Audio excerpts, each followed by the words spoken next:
Kapag tinulungan ka ng iba, mas lalong tulungan mo ang iyong sarili.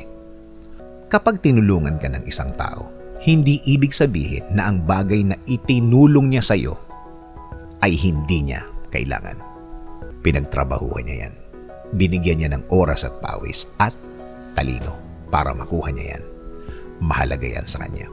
Hindi yan sobra sa kanya, kundi gusto lang talaga niyang makatulong. Balikan natin ang title. Kapag tinulungan ka ng iba, mas lalong tulungan mo ang iyong sarili. Dahil kung tutulungan mo ang iyong sarili, dalawa na ang total na tumutulong sa iyo. Hindi lang ikaw ang naniniwala sa sarili mo. Kasama sa naniniwala sa iyo ang tumutulong sa iyo.